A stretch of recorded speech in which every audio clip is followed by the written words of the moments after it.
Enzyme sind wirklich wichtige Proteine, die die Reaktionsgeschwindigkeiten beschleunigen. Zum Beispiel bei der Photosynthese, Atmung und Proteinsynthese.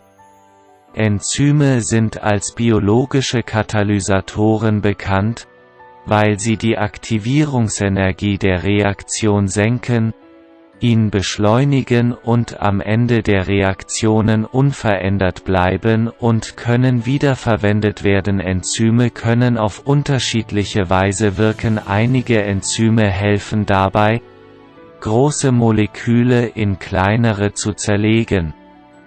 Andere bauen große Moleküle aus kleinen auf und einige Enzyme helfen dabei, ein Molekül in Moleküle umzuwandeln. Ein anderer, wie funktionieren Enzyme? Enzyme arbeiten in Verbindung mit Substraten. Die Enzyme und Substrat sind immer in Bewegung, und gelegentlich kollidieren sie an der richtige Geschwindigkeit und Ausrichtung damit. Das Substrat passt in das Enzym an. Die Kollisionstheorie des aktiven Zentrums schreibt vor, dass eine Kollision mit auftreten muss. Ausreichend Energie und in einem bestimmten Orientierung für das Auftreten einer Reaktion. Enzyme sind auf ihre Aktivität spezialisiert.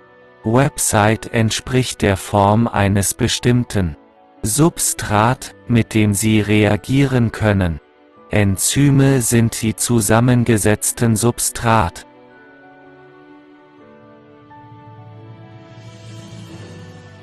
Mit einem Schloss- und Schlüsselmechanismus. Einmal die Substrat ist im aktiven Zentrum der Reaktion, erfolgt die erforderliche Produkt entsteht und das Enzym löst sich und bewegt sich weiter. Herum ist in diesem Beispiel das Enzym. Zerlegen des Substrats in zwei Teile. Bei kleineren Produkten könnte es sich um Proteins handeln, die Proteine in Amino zerlegt. Säuren oder Kohlenhydrate, die abgebaut werden. Kohlenhydrate in Glucose oder Lipase, der Fette in Fettsäuren zerlegt. Und Glycerin, Wasserstoffperoxid, wird oft als eingebildet.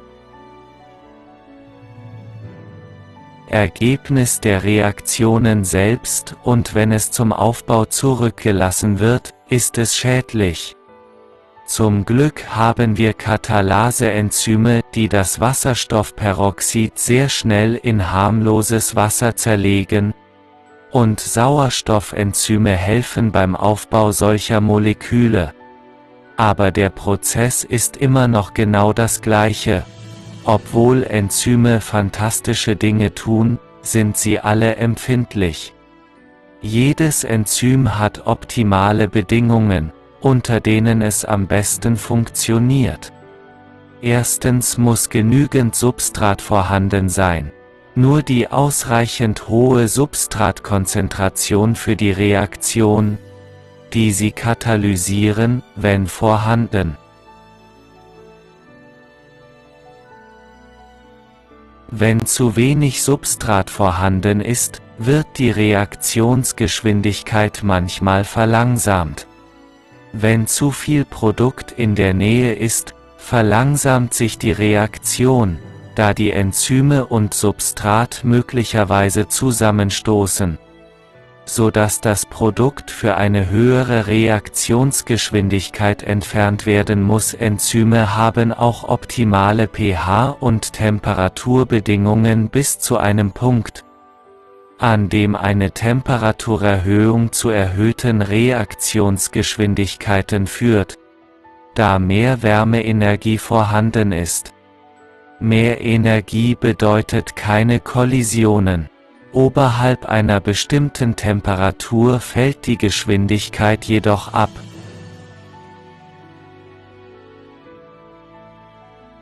Denaturierung. Wir werden uns die Wirkung von pH und Temperatur auf Enzyme in einer Videodemonstration von Enzymen ansehen. Die optimalen pH- und Temperaturbedingungen sind spezifisch für den Zustand, in dem sie arbeiten.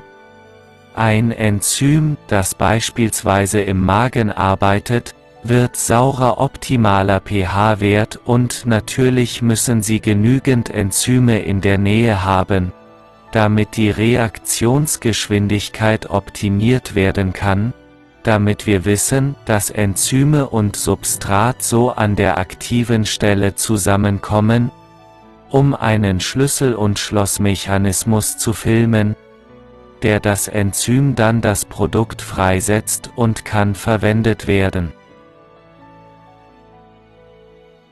Wiederum sind sie temperaturempfindlich und pH und es muss ausreichend Enzym und Substrat. Konzentrationsreaktionen auftreten. Enzyme nicht nur alle möglichen Reaktionen kontrollieren, wie bei der Photosynthese, Verdauung und Proteinsynthese, aber nutze sie auch im Alltag. Proteine und Lipaseenzyme werden verwendet, biologische Waschpulver zu entfernen, Proteine und Fette vor Flecken in unserem Kleider. Wir verwenden auch Enzyme auf unserer Nahrung und Getränkeindustrie nimmt Anis ist lose zu. Verriegeln Sie die Zellen in Früchten, wenn sie klein sind. Saft, damit mehr Saft freigesetzt wird.